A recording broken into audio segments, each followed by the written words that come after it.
Well, first of all, welcome everyone. I'm really glad everyone is here and took the time off to join our workshop and are excited to learn.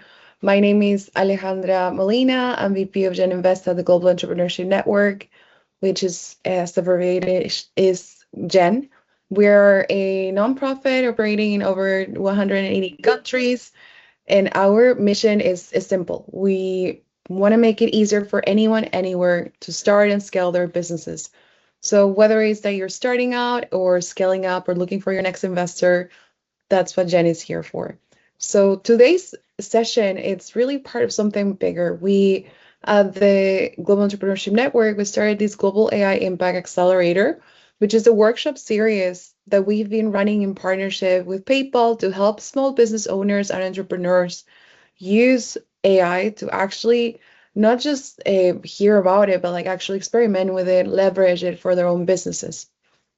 We started this series in Indianapolis at the Global Entrepreneurship Congress, and then we took it to South Africa.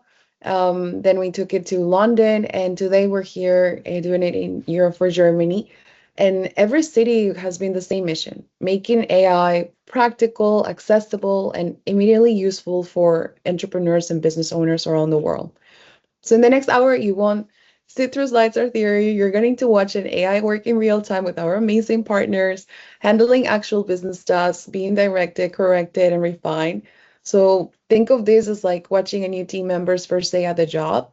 So now I'll hand it over to Amila, who leads our partner organization, Authority Partners, who has put together something really special for all of you today. Excellent. Thank you very much, Alejandra. Hello, everyone. It's great to see such a great audience with so many different locations represented. As Alejandra noted, Authority Partners, we are partnering on this particular workshop, but our tagline is that we build great software. We're a global company distributed over 36 countries all over the world. We have our consultants almost in every, probably in all the countries where you are right now. But what I want to say is that the company actually started as an entrepreneurial venture over 28 years ago. It was built on a passion for technology and for partnership as well. And looking back over the last 3 decades, the world has lived through 3 technology shifts that fundamentally changed how businesses operate.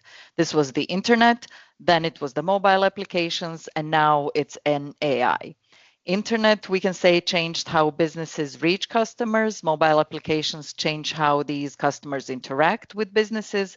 And AI is now doing a fundamental shift in how work actually gets done on a daily basis. Building a better business with AI means really spending less time on repetitive tasks and automating as much as you can automate. And we're excited about AI, not because it's the trend, there's all the hype about it, but it actually provides something very special. It provides small teams access to capabilities that were once reserved only for large teams and larger organizations with huge dedicated budgets. We now have these capabilities at the tips of at our fingertips, I would say, and that's a major shift. Now, the challenge that everyone is facing, and not only small businesses, is not getting the access to these AI tools, but actually how you use them and how you put them to work, and turning those tools into real business value. I had a lot of fun reading something from Harvard Business Review that states that work slop is destroying productivity. And this is probably what you might have come across as well. I certainly come across it every single day. There's lots and lots of material generated by AI, and then you end up spending hours and hours reviewing it and seeing what's actually relevant and what's not. And that's exactly why we run workshops like this one. It's called AI Apprentice. We help business leaders and businesses experience what it looks like when AI becomes a very practical part of the team. Somebody that you can rely on, and a tool that you can rely on, but actually a teammate that hands you of content that's usable, that requires still human in the loop, but it actually gives you something that makes you, it boosts your productivity. And a workshop like this, it will hopefully will be able to present to you how this is done, one adoptable step at a time. So without further ado, I'll hand over to Dino Buljubasic, my dear teammate. He's an AI adoption lead at Authority Partners. He's also head of infrastructure. He's one of the finest educators we have on the team. He will take you through practical exercises of this workshop. Now, remember also, after the workshop, make sure you do your homework assignments. There's homework assignments after this as well. And make sure you remain accountable to yourself and to your own growth. Thank you very much for your trust, and have lots of fun in the workshop. Thank you, Mila. Welcome, everyone. Good afternoon, good morning, good evening from wherever you're actually connecting. And thank you very much for taking part in this event. And I hope you will actually leave this by learning something new and something that's going to be very useful for you in your business. Now, before I move on to the actual things that we're going to be doing, mostly, I'll be talking maybe only at the very beginning is going to be some theory, but most of this workshop is going to be practical work that you can actually apply to your everyday business, literally as of tomorrow. I actually started as a system administrator. I studied and worked in Australia and spent years in security, keeping infrastructure running, and all those things that you don't really see when they're working properly. Once they stop, that's when the panic starts, basically. These days, as Amila said, I'm obsessed with AI, and one of my beliefs is really simple. I strongly believe that AI is one of the first, if not first technology in a long time that belongs to everyone. Not IT, not just big companies, but everyone. And I'm more than happy to show you how to make the most out of it over the next 45, 50 minutes. So for starters, I will share my screen, or actually I will share my presentation. And just 1 second. I hope you can see it all. Yes. Okay. We got a confirmation. So as I said, I really believe that AI is not just for the big guns, for the big companies, for big organizations that have IT, that have technical people to work on it, to implement it. These days, you can do it yourself. You don't have to have any technical background. You don't have to have any technical knowledge. And most importantly, you don't have to have an IT person or department behind you to make the most out of it. So I want to start with the number. The average small business owner these days spends about 16 hours a week on tasks that have absolutely nothing to do with the actual business. Emails, reports, content, research, pure administration. So that's about 16 hours. That's 2 full working days. And that every week, they're completely gone. Yes, junior assistant can take some of that off your plate, but to hire one, there are salaries, there are taxes, benefits. You're looking at 1,500 to 2,000 euros or dollars per month, a minimum. And that's if you can find someone good. Now, I'm not here to tell you that AI is future. The thing is, AI tools that can be used for this cost between 20 and 30 euros per month. So there are different tools. There's Claude Pro, there's Copilot, Gemini Pro. For the purpose of this workshop, we'll be using Claude Pro, which is about 20 euros, $20 per month. Now, I want to show you that I just said one sentence before I talked about this pricing range. I said that I'm not here to tell you that AI is future. I'm here to tell you that AI is already working today for businesses just like yours, without IT departments, without technical background, without anything else. So before we start, I actually want to give you a quick rundown of my setup that will be used today. So there is this, I call it fiction company that we created for the purposes of the workshop. meet Beck Leather. It's a small handmade leather goods business out of Munich, Germany. 3 people, including the owner, Andre Beck. And he basically runs everything himself. So sales, marketing, support, admin, everything. He would love to spend more time at the workbench doing what he loves, but the business side doesn't stop. And I'm sure that that sounds very familiar. So very recently, Andre decided to do something to sort of reduce that and to increase his workload where he wants to work. He picked up Claude Pro license and installed the desktop version. With Claude Pro comes something called Claude Cowork. And it's not your typical chatbot. It doesn't really just answer questions. It actually executes tasks. It reads files. It opens up applications. It browses the web. It writes documents. You can think of it as a capable assistant sitting at the same desk as you. Now, other platforms are moving in that same direction as well. And you have, so it's not just Claude Cowork. There are other things. There's Microsoft Copilot. There's Gemini with Google Workspace. My demo is going to run on Claude Cowork, but the same principle applies across all tools. Now, I want to give you a quick demo before we go on. Just a quick look at the actual setup and how it looks like. So I will stop sharing this and we will real quick share this other window.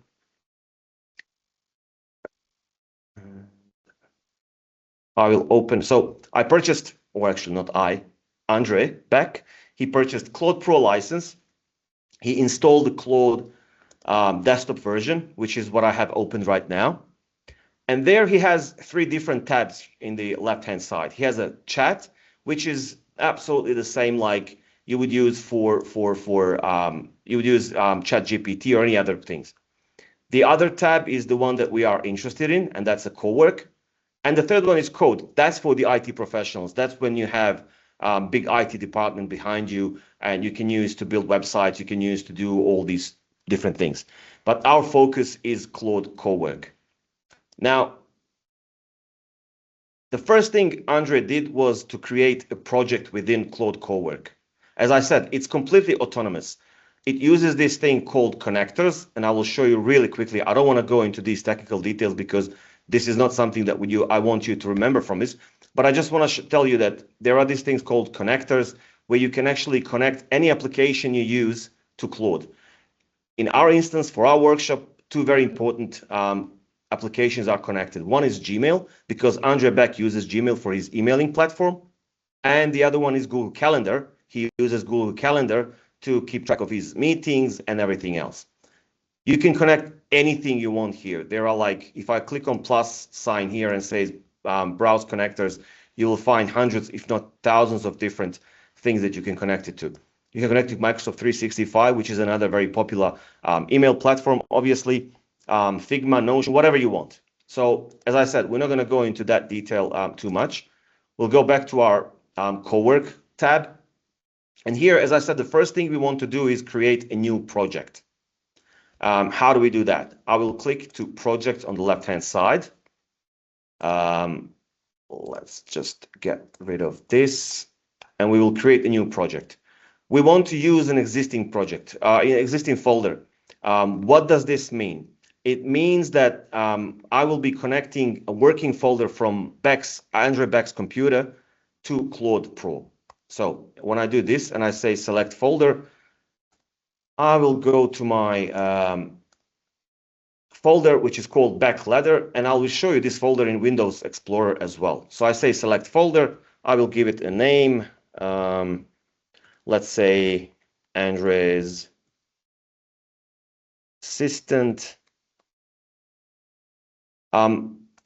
Instructions is probably the most important part about all of this. You can create a folder, you can create a project, you can point it to a folder, but instructions are extremely important. Why?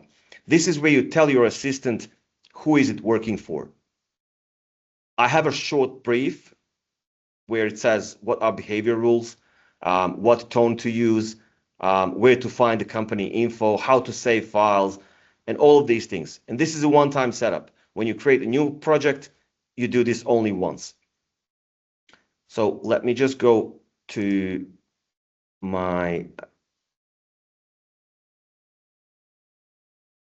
I'll just copy paste my project instructions and I will paste them here and I will see what it looks like.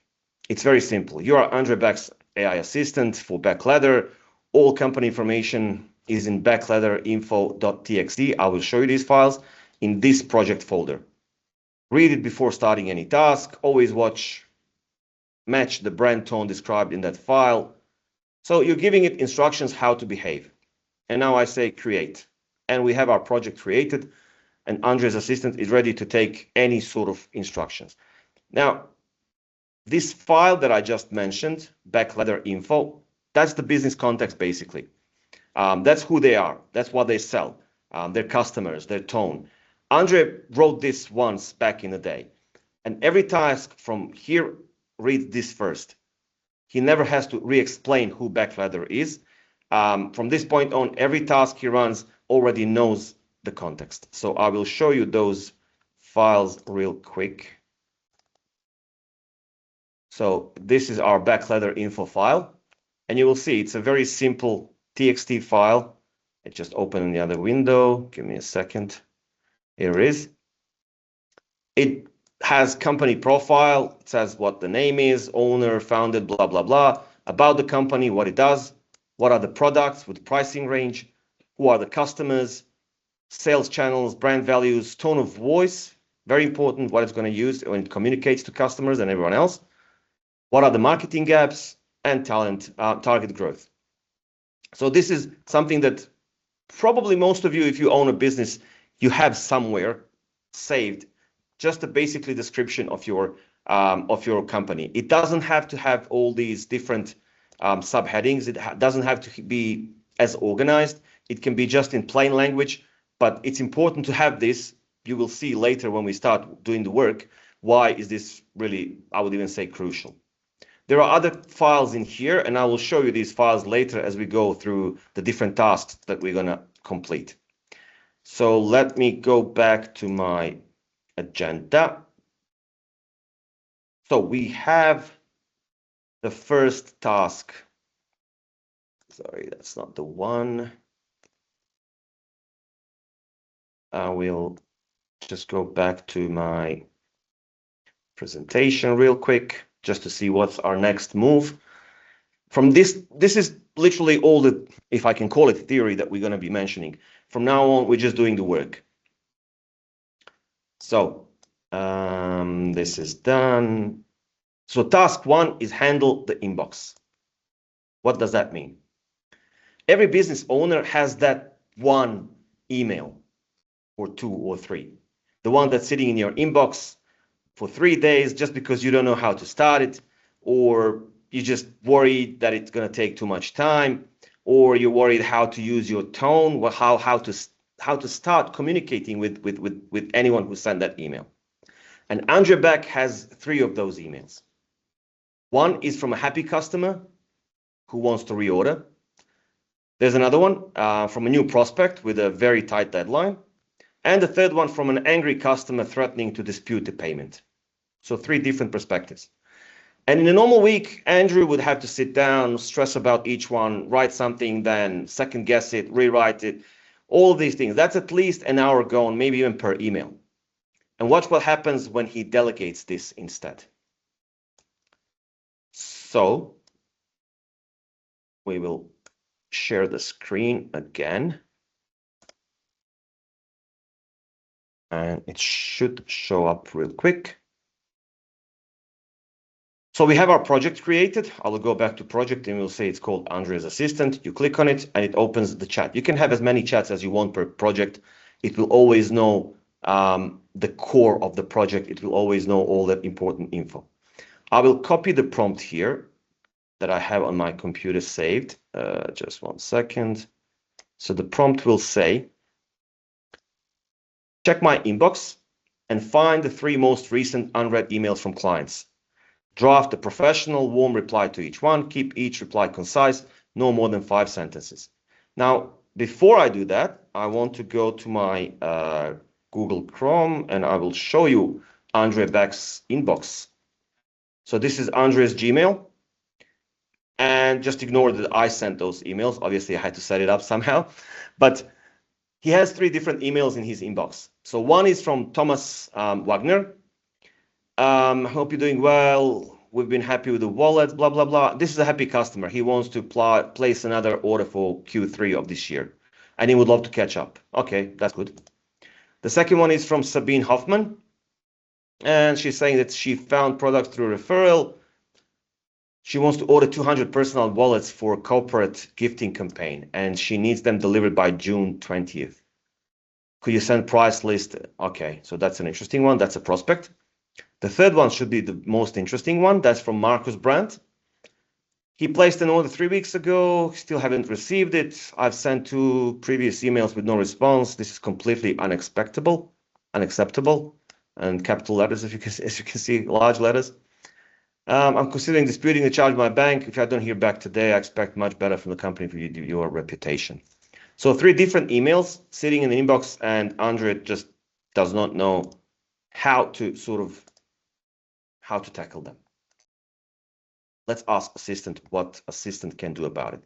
So I paste this and I just say go. By the way, here there are different models that work with Claude. Opus, Sonnet, and Haiku. They come at different price ranges, if I can say it that way. Opus is basically the most expensive one, Sonnet is the middle one, and Haiku is the cheapest one. Their effort and the quality of their produce matches that as well. So you would use Haiku for some basic stuff. If you need something, some quick answer from the internet, if you need something analyzed really quickly, you would use Haiku because you don't want to spend too much time or money on it. With Sonnet, that's probably the one that you'll be using the whole time. It's mid-ground. It's excellent for every task. It's excellent for analysis. It's excellent for research. It's really, really good model. And Opus is something that you would use for some deep research, something that you really want to give to the AI assistant and then just walk away and wait for it to finish. It costs the most, it uses most tokens, which means the cost is higher than the other 2. But it produces really, really comprehensive research and everything else. So for our workshop, we're going to be using Sonnet 4.6 with medium effort. And let's hit enter now. Now, using those connectors that I mentioned earlier, it will go to my inbox or to Andre's inbox, and it will pick up those emails. As you can see, it's loading different tools. It's reading the company info first to understand how to behave. Then it's going to tools. And at the same time, here in the left-hand side, you will see the progress. And it actually identified the first task that it has to complete. And that's to research inbox for unread client emails. At this point, you don't have to sit and wait for it to finish. You gave it instruction. And normally when you give instructions to someone, you go on and you do some other things on your computer or wherever else. So it's the same here. You just give it instruction and you walk away. You do whatever else needs to be done. And then you come back at a certain point to actually see what it produces. The first thing, this is very important. This is the security thing that's built into Claude. It's asking me, am I allowing this task to happen? This is important. If you say allow only for this task, you're telling Claude, yes, do it this time, but next time ask me again. You don't want it to do things without you knowing what it's doing. That's why this is very important. And that's why I always encourage people to always hit enter or say allow for this task and not allow once or allow for any task. So we'll say this. And as you can see here, it creates new draft email. That's another thing. Like with most of these email clients, Claude does not have capability to send emails yet, which is good. You don't want it to sell emails on your behalf without you checking it. So that's very important. Now, we have the emails ready or the research done.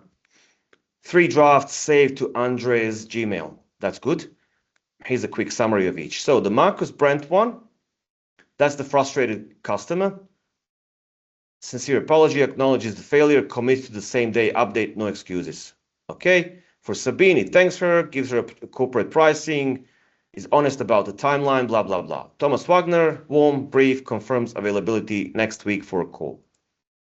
And it actually reiterates that all three match Backladder's tone. Warm, direct, no fluff. Now, we want to go to our inbox and to see what actually happened there. So already I see that it's actually done something. So I have drafts for each of these emails. So let's start with an easy one for Thomas Wagner. So the draft says, Dear Thomas, it's genuinely good to hear from you, and I'm glad the wallets have been well received. I would very much enjoy catching up and hearing what you have in mind for Q3. I'm free most mornings next week. Just let me know. Sounds good. If you're happy with it, you can just hit send, and that's done.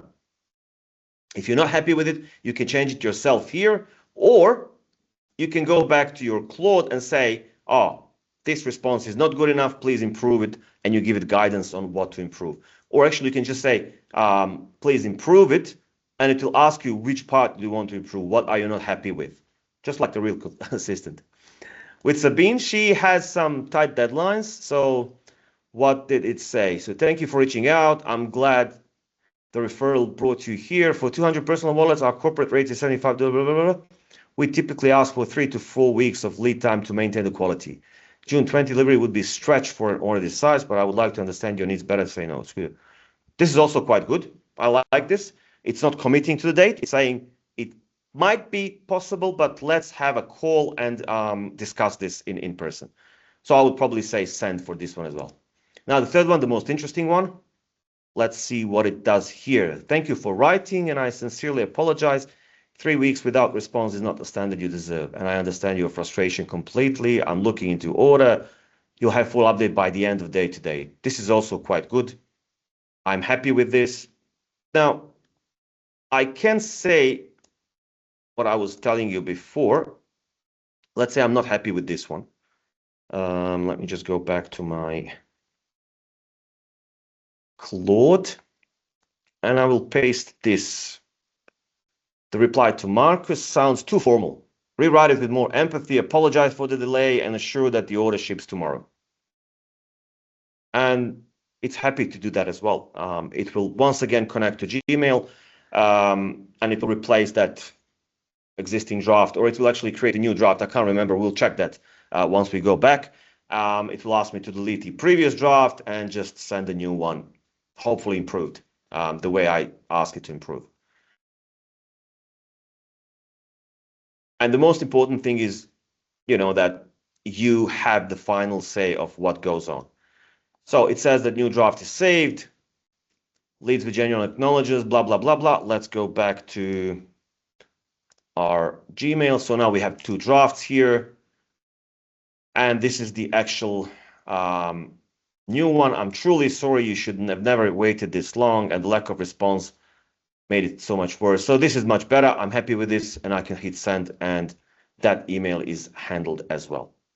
So that's it.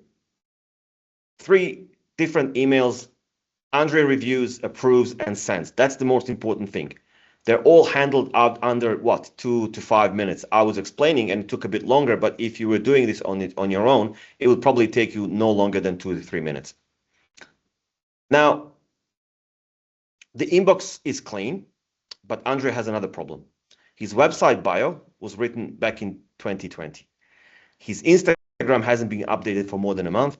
And on this Friday, he has a newsletter going out, and he does not have a subject line. He doesn't know where to start. Next month, he has a trade fair where he needs to pitch Blackladder to boutique owners that he's never met before. So what do we do about that? We will close this for now. We don't need it.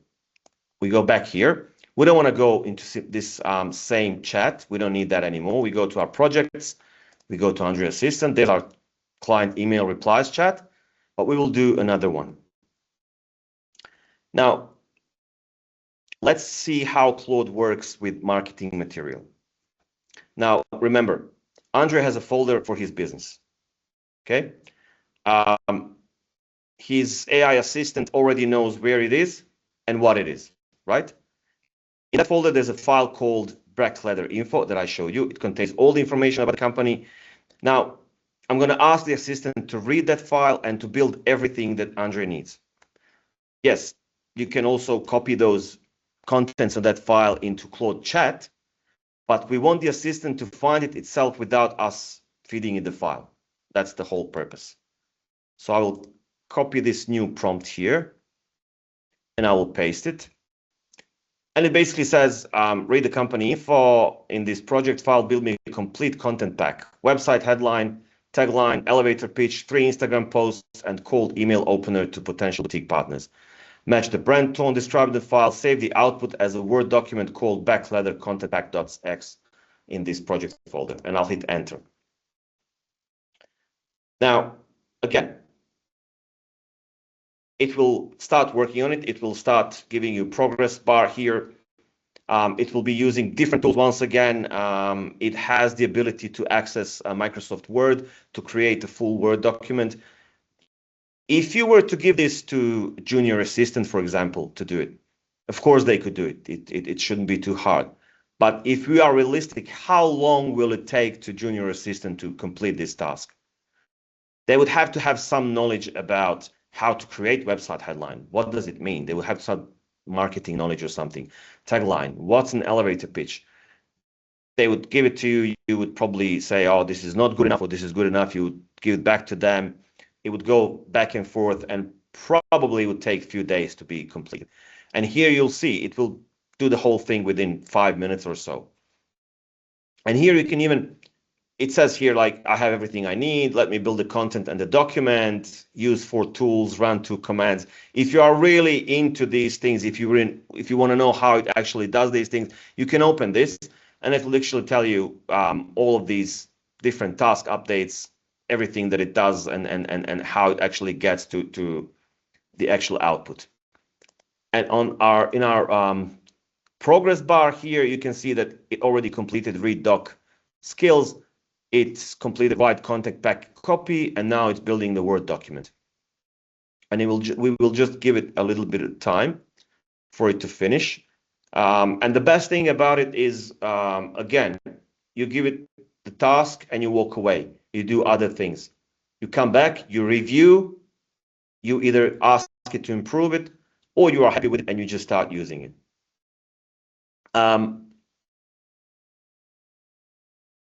Also, a very good thing is that you get the actual look of the file, and you will see that in a second in this browser. You don't have to open a Word document right away to check what it looks like. If it has all the right content, you can actually check it in here and right away tell Claude to fix it and to do everything you want it to do. So it is taking slightly longer than I thought it would. But as you can see, it's doing a lot of different things. It's writing the scripts to do it. So the progress is here as well. So it's almost done, I'm guessing, using the task update. It should be done very, very soon. These tools that it's using, that's what is built into Claude. And then if there are things that it needs to do and it's not built in, that's when those connectors come handy. That's where you connect things like Gmail or Microsoft 365 or any of those other ones. So it's completing and it's done. So this is a Word document. I can open it in Word right from here. I can check it out here. But also, if I go to our folder, is it actually... Did I say Word? In this project folder? It saved it under different, in a different project folder, but doesn't matter. It's there. So as you can see, where's my mouse? Here it is. Look at what just came out of one file. So we have website headline, we have a tagline, we have an elevator pitch that Andre can use at the trade fair next month. There are Instagram posts written in backleather's voice, basically. It's not just some generic AI copy. And we have a cold email outreach. Copywriter would charge probably between $500 and $1,000 for all of this. And it would probably take, I don't know, 2-3 days to complete the whole thing. And we got it, what, under 3-4 minutes, maybe. And here's the important part, as I keep mentioning, Andre still decides. He reads this, he adjusts it, and if it doesn't feel right, he just says, go, fix it, or he can fix it himself. If I click on Word here, it will actually open Word document. Just 1 second. Let me transfer it here. So there it is. And I can do any edits in here that I want. Also, as you can see, it used some sort of branding. You can fix that. You can put into your company info document, you can put your branding guidelines. So you can tell it, okay, always use Arial font, or always use these colors when you're creating documents. Or if you have a branding document, that's even better. You can just put that branding document in your folder and say, always read the branding document before you produce any sort of documents or any content. So the thing is, there's another thing. Like let's try to edit a little bit more. Let's say that Andre doesn't like the elevator pitch. Where is it? Let me find it. So he created this, but Andre is not happy about this. He wants it to be shorter. So let's say rewrite the elevator pitch as 30-second version, maximum 5. Or let's say maximum 3 sentences. And we'll hit enter. And it will do the whole thing. You can even tell it not to write it into document. It will most probably write it here. And then it will ask you, do you want me to actually merge this with the existing document? Now, there is one more thing. So here it is. So it just gives me a different one, and it's asking me, do you want me to update document with this version? It will do the whole thing again without any problems. With Instagram posts, if Andre wanted Instagram visuals to go with these, there are different tools that we can connect directly to Claude and generate those images too. Product photos, lifestyle shots, branded graphics, whatever. But that's a completely different story. I'm not going to go into that detail. So our content is stored. Now there's another task that we have to complete. Andre is thinking about growing. He wants to open 2 new boutique partners by the end of the year. But before he approaches anyone, he has to know what he is up against. So let me just real quick share the presentation again. So we have completed the task 1, which is the email. That's our task 1. Task 2 was full content pack. And task 3 is the newest task that we're going to do right now, research the competition. Andre has this idea to open 2 new boutiques to partners by the end of the year.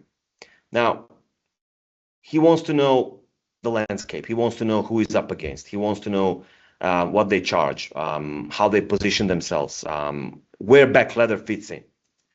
And this is research that literally every business owner knows. Everyone knows that they have to do this, but very few actually do it. Not because they don't want to, but it takes forever. You open a browser, you find the website, you take notes, you sort of open another tab, you lose track, you start comparing prices. Hour goes by, 2 hours, and you have half a page of messy notes that you still need to turn into something that can be useful. And if you give this to your human assistant, again, it will probably take them at least a couple of days, maybe even a week, to gather all the information and present any meaningful content. So Andre, once again, is going to skip all that, and he's going to go back to his newest assistant, newest best friend, Claude Cowork.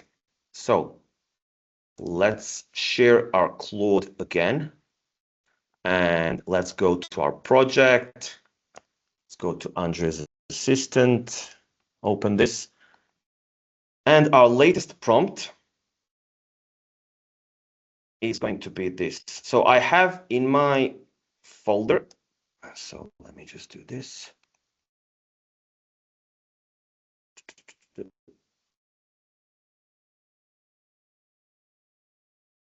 Okay. in my folder, I have this TXT file called competitors. I will show you the content of this file real quickly. So it has two main competitors. One is Manufactum, and the other one is Volantine. So these are real companies. They're German retailers selling premium handmade goods. Their website is this. This is a Swiss German handmade leather goods workshop. So they're real companies, and they have their websites. So we will ask our Claude friend to read the competitor's TXT file, research both companies online, and produce structured competitive analysis for Andre Beck. We want to cover what each competitor offers, how they position themselves, their price range, their strengths, and where Beck Leather might have a clear advantage. Save the output again as Beck Leather competitive analysis docx in the project folder. And once again, I'll just hit enter, and I will enjoy my time off while it's doing the work, basically. It's online right now. Well, actually, it will be online very soon. It's first reading the TXT files. It's getting all the information. It will be online. It will be reading competitor websites, pulling product information, pricing, brand language, positioning. It's not summarizing some Wikipedia page. It's doing the same thing that some human assistant would probably do if you gave them this task on a Monday morning. The only difference is it's not going to take until Thursday to finish it, basically. It should do it a lot sooner. So think about when was the last time you did this to yourself. So once again, it's asking me for permission. It wants to fetch a page from this website, so I'll say allow. When was the last time you did this to yourself? And how long did it take? And the most important question is, did you ever actually finish it? And that's the beauty of it. You know it's going to be done. You know it's going to be on your desk within 5 minutes or whatever it takes. At the end of the day, it's always going to take less time than for you to do it yourself, basically. So once again, we have the research, the progress here. So it's got the data on Manufactum, and it's getting the data for the other websites. So as you can see here, it's researching all these different websites, going through, crawling, looking for anything that it can actually use to produce this really, I would say, stunning looking report. Once it's out, you'll see how cool it is and how helpful it is. And of course, this last bit is probably going to take the most time. It has to write the competitive analysis, has to analyze everything. And everything is based on what I told it here. So one of the things that I really like about this is that when you work with yourself, basically, when you do these things yourself, you'll always have sort of almost like pushbacks to yourself. You will doubt, oh, is this good enough? If this, am I interpreting this right? And if you give it to some human assistant, again, you will have pushbacks. You will have, oh, can I take? I'll need to take 5 days to finish this. It's really taking a lot of time, and all these things. And with AI assistant, with Claude, or any other AI assistant for that matter, it will never push back. And if it does, it's because it's not sure how to do certain things, and it's asking for input. It's not saying, "Oh, you're wrong. This is impossible. Oh, it will take me forever to do it. Oh, I have vacation next week to do it." So that's the most interesting thing. You know, you always have someone to rely on. You always sort of just give it enough input, and you will always get quality output. And while it's doing this, again, you can do whatever else you need to do. You can complete your emails. You can finish what we were talking about before. You can actually go on and send those emails, complete that, or you can actually analyze your content pack, see if you can actually use those website taglines or publish those Instagram posts or anything else. You can also use Claude Chat, just like you would use ChatGPT, to generate those images. That's another thing. So you don't necessarily have to connect some professional service to generate images. You can do it through Claude Chat. just explain what you want from an image, or even better, you can give it context and say, okay, this is the Instagram post, create me a graphic for this post, and it will do pretty good job. And again, save you a lot of money in terms of how much would that cost for you to actually get someone to do it for you. So it's still going through it. I remember this is probably the longest task that we're going to be seeing today. It will take the longest time because it has to analyze everything. It has to produce a file that actually makes sense. And this probably this bit here where I'm asking it where would Backladder have the clearest advantage over its competitors is the most important thing. Like, and you can probably get to that conclusion yourself, but it would take you much longer time. Okay, so we have a problem with Valentin website. It's down, their web presence is minimal, have enough to do both and write honest analysis. Okay, that's fair enough. So it's created the document, it saved it to the project folder, and let's see what the document actually looks like. So as you can see, again, it looks very, very interesting. Purpose, competitor one, what they offer, how they position themselves, what is their price range, strengths, weaknesses, again, important. Competitor number two, again, same structure. And then it even has side-by-side comparison. So it actually compares our products with their products and everything else, the sales channels, corporate gifting, if they do it or not, and everything else. And probably the most important thing where Backladder has a clear edge. Now, smaller production run, meaning more exclusivity, direct from the maker story that neither competitor can match, etc., etc. Andre probably did not know how to articulate any of this an hour ago. Now he has a document he can read before every trade fair conversation and every pitch that he can do. Every time someone asks, why should I buy from you and not from your competitors? He has fairly good document to actually go back to and to say why would that be. Market research agency would probably charge hundreds, if not thousands of dollars for this. And they will probably say, we'll deliver it within a couple of weeks.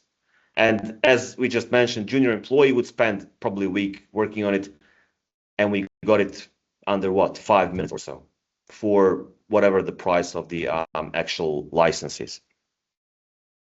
And if a new competitor arrives tomorrow, you just run this again. You put their name, their website, and you update your intelligence in minutes, not days. So we're 3 tasks down. We still have 1 more to go. So where's my SharePoint? Let's see what's the last task that we want to tackle today. So task 3 was research the competitor. Task 4 is turn a mess into a report. Let's deal with something that every business owner has. What is it? Pile of notes, thoughts, half-finished ideas, all of these things that you simply struggle to put into anything useful. And Andre has exactly this. A month worth of thoughts, reminders, loose ends sitting in that text file. There's no structure there. There's no priority. There's no plan, nothing. Now, in a normal world, to turn that into something useful, a report that he can actually share with his, I don't know, accountant or business mentor, that would take him a couple of hours, if not a full day. Sorting through it, figuring out what's important, what's not, writing it to sound professionally, and then maybe the most important thing, those little calendar entries and follow-ups that are really buried underneath and you really don't see them. And they would most probably get missed.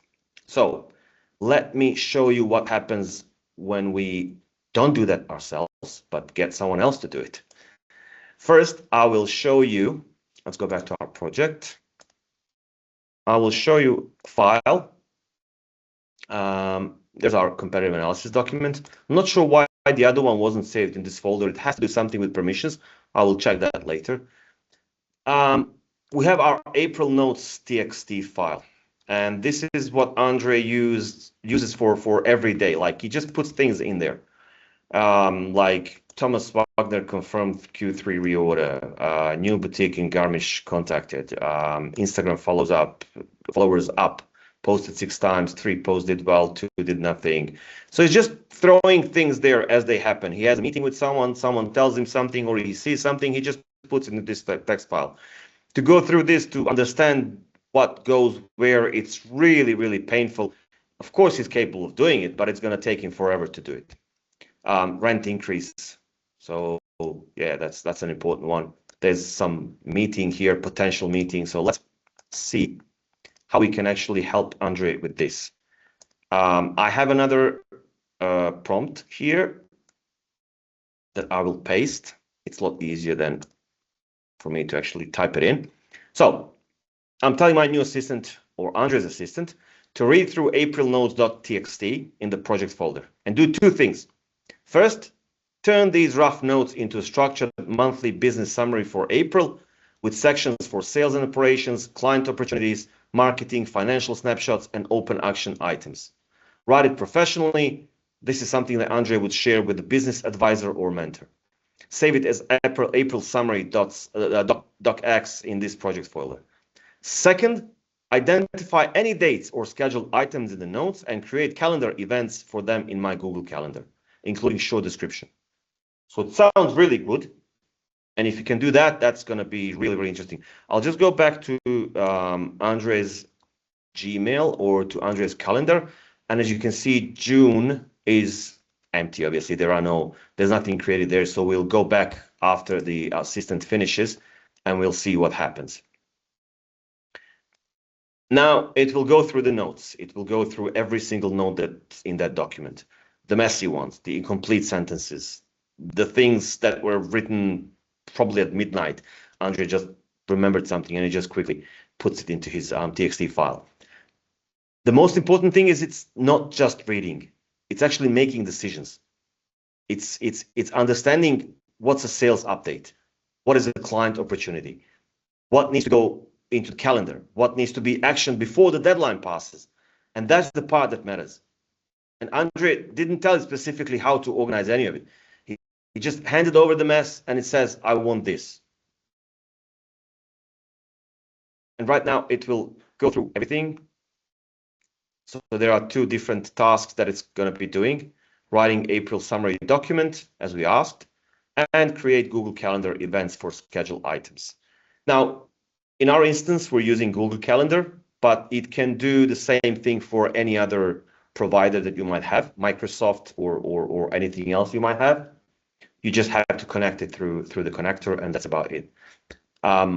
Again, for calendars, the good thing is it has almost all the permissions that you want it to have. Like it can create new events, it can remove events if you want, and all of these things. It can add people to notify people. It's really cool. All these things that it can do. So it's actually accessing calendar right now, and it's checking what's happening there. I did notice maybe half an hour before the workshop, I did receive an email from Claude saying that they are experiencing some slowness with their models. So that's maybe why is this slightly slower. Again, it's asking for permissions. These permissions are very important. Please do not ignore them. That's why maybe it's taking slightly more time, because sometimes these things really get done within like 60 seconds or so. So it's creating some calendar events. If I go back to calendar, they might already be in there. Yep, there is one. Oh, there's few literally just showed up. We'll go through these later, but I just want you to make sure that it's actually doing. Problems delete files. Yeah, not sure why it's asking me to delete. Oh, it's co-work file delete. Okay, that's fine. And it will actually. So if I click on any of these, So it identified through those notes, it identified that there was a call with Thomas Wagner that needs to happen. And it actually created an event for June the 3rd, 10 a.m. to 11 a.m. And it even gives me a nice rundown of why this event is important, what to do there. Same for this Friday. It actually booked a time for Andre to create the newsletter, first draft. So protected time block to write first draft of the backletter newsletter. The good thing is, if Andre is going to use this assistant, Andre is not going to write this newsletter. It's going to be assistant who's going to write this newsletter. Assistant just needs enough information to go through it and to actually complete the whole thing. And we have two more. There's one for DHL, transit damage claim. It's not action today. The case closed automatically, claim is lost. So this is a very important one, obviously.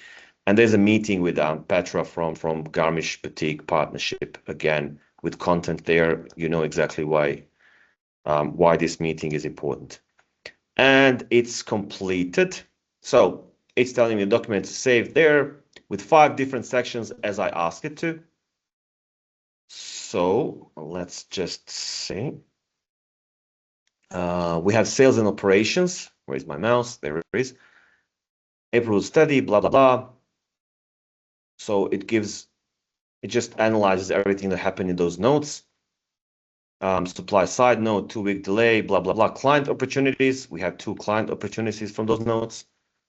Marketing, it's talking about Instagram, it's talking about newsletter, opening an Etsy shop idea as well. Financial snapshot, talks about revenue.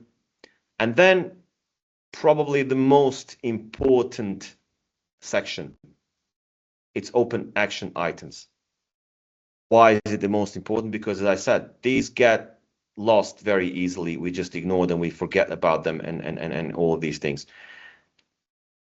It found actually a very important action item, reply to Munich law firm corporate gifting inquiry for 50 wallets. That's business right there. And if you don't action that quickly enough, it's lost business basically. It flagged the meeting with Petra. It flagged the DHL transit damage. And I show you all of these. And it actually told us to call Thomas Wagner to confirm Q3 order quantities. So Andrea didn't label any of these action items, right? It just wrote them down on a pile of notes. Assistant found them anyway. And just think how many things like that are sitting in your notes right now that you haven't really actioned or you just forgot about them. And I'll just real quickly, I'll show you, where is my April notes?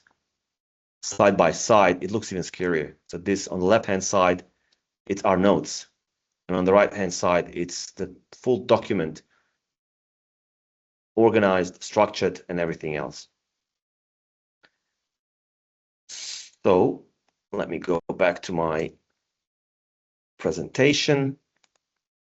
4 tasks: inbox, content, competition, and reporting.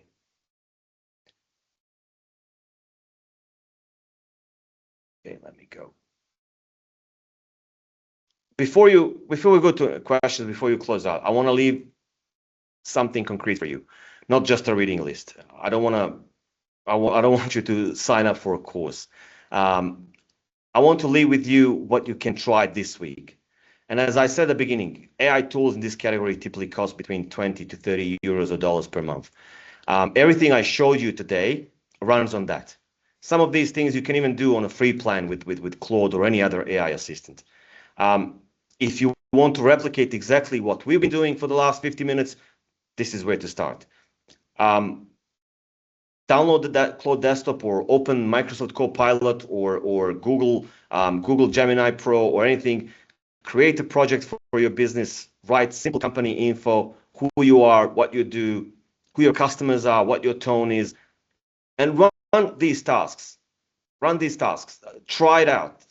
See how it works. Give it to your competitor name and ask for analysis. You will be surprised how well it works. And that's your starting point. So everything you saw Andre do today, you can do the same thing for your business with your inbox, with your content, with your competitors, with your notes. Assistant is absolutely the same. It just needs to know who it's working for. Thank you very much. That was all from me. I will pass it on to Alejandra to see if there are any questions or just to close it down. Thank you very much. Awesome. So yeah, we do have a few questions. One of them is from Joselina. She asked, may we have access to the sample prompts Zeno is using, and can we have the information project for the project in a doc format instead of a text? Absolutely. It can be in any format you want. It can be. I was actually talking to my wife the other day, and I was showing her the same thing, and she was also wow. And she asked, "But I'm still old-fashioned. I like to write everything down on a piece of paper." I said, "That's not a problem. You can literally scan that piece of paper and upload that picture to Claude and ask it to actually make sense of it and to actually transfer it into a proper document or text file or whatever." It might have some problems with certain handwriting, but most of the time it actually recognizes it quite well. Wow, that's really impressive. Now we all know that. Thank you, Tina, for sharing. I also saw Amila's question, and she was asking here, we often hear that AI assistants may end up costing more than human teammates. Can you briefly talk about token cost for these basic use cases you presented? The thing is, like with if you purchase any of these AI assistants, and as I said, between $20 to $30 a month, that's the license cost. And within that cost, you get this thing called number of tokens, basically.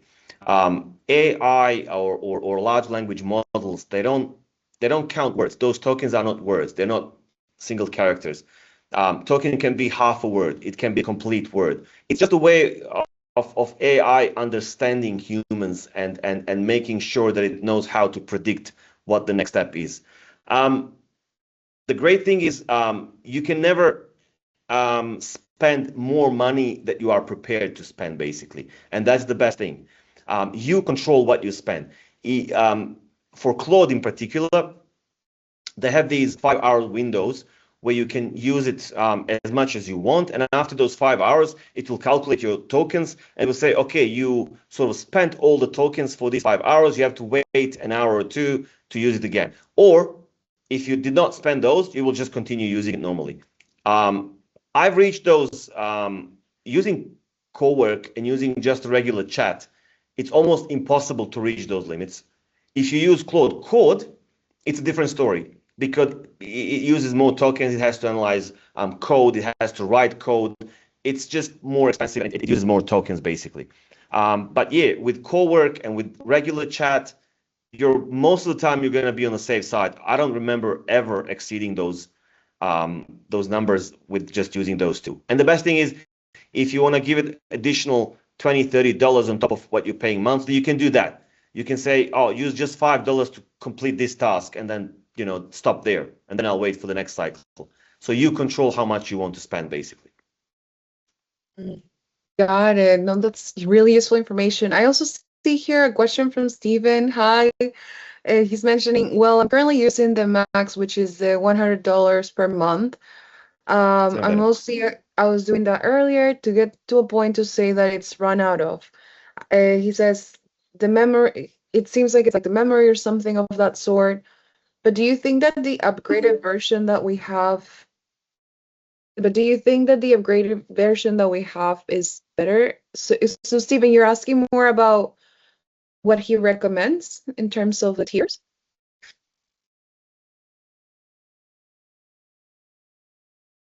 So I'm just reading. The earlier get point say it's run out my memory or something. So I'm not sure I completely $100 per month. That's so for Claude again. I don't want to sound like I'm selling Claude or I'm Claude only. That's not the purpose of it.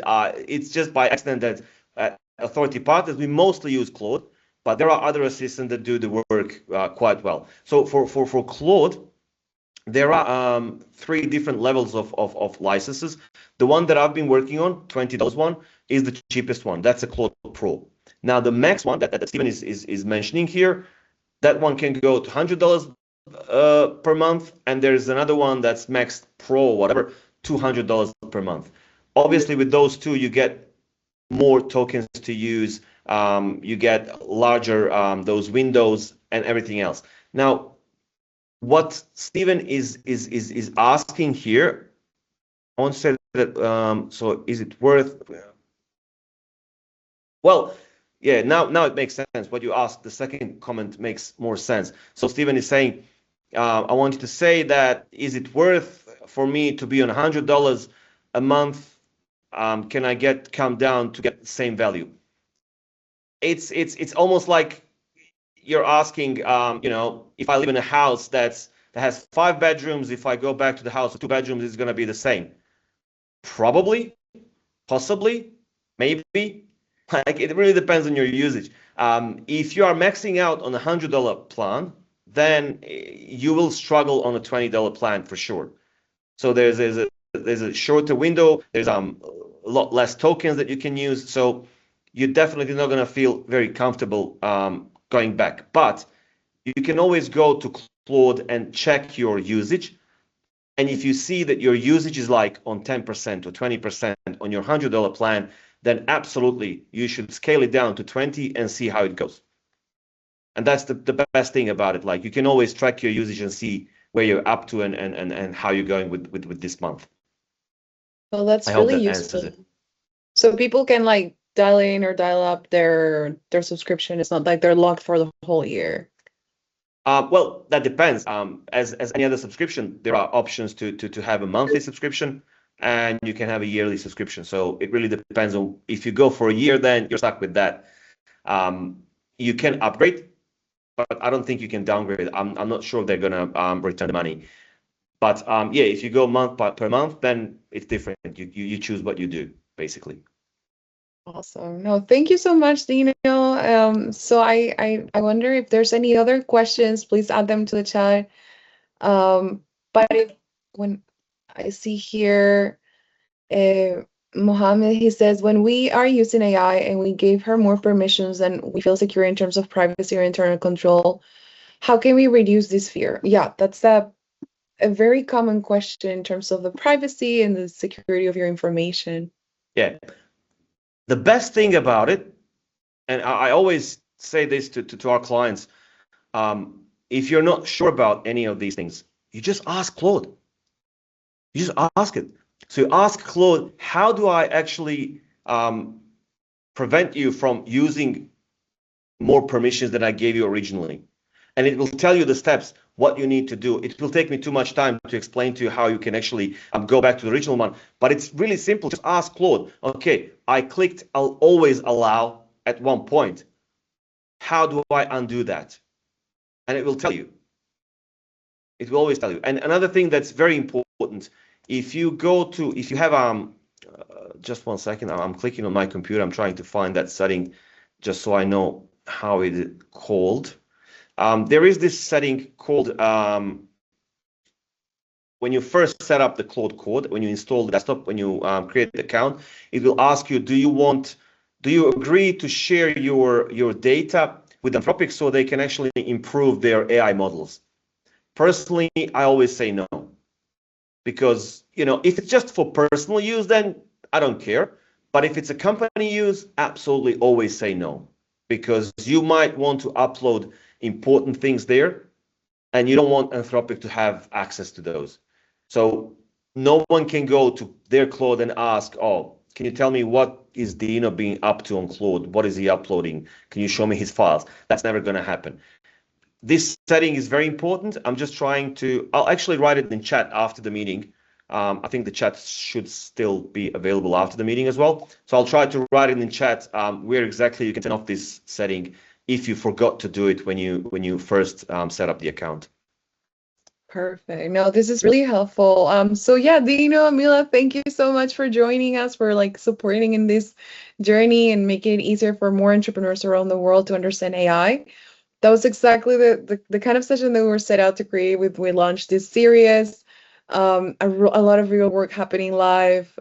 So I just wanted to say thank you. Thank you also to PayPal for making this possible in partnership that allows us to bring programs like this to entrepreneurs in Germany and around the world. And Before we close, I wanted to make sure that today's session is just one door into a much larger community.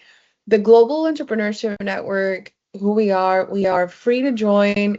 You can join at genglobal.org/join. I also share useful links on the chat if you're interested in learning more.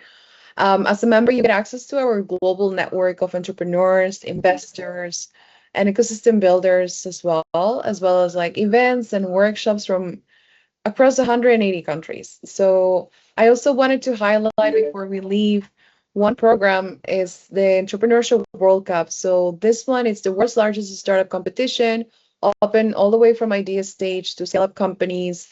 The top 250 companies will get mentorship. They also get training and investor prep. And then the top 100 go to the global finals.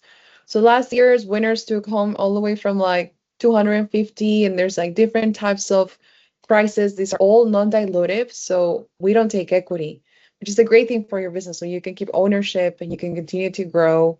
And it's open to anyone in this room as well. And this week, apart from that, you'll be receiving a follow-up email with information from today, the resources Dina was mentioning, the Gen membership link, as well as the links to stay in touch and connect with authority partners. And yeah, we just wanted to say that we do this because we really believe in the entrepreneurs in this room and in rooms like this across the world that share resources about tools and networks that are sometimes reserved for specific cities around the world. So yeah, AI is one of those tools, and Jen is the network. So thank you all for being here, and I look forward to having you join and be part of our community, and have an amazing rest of your day.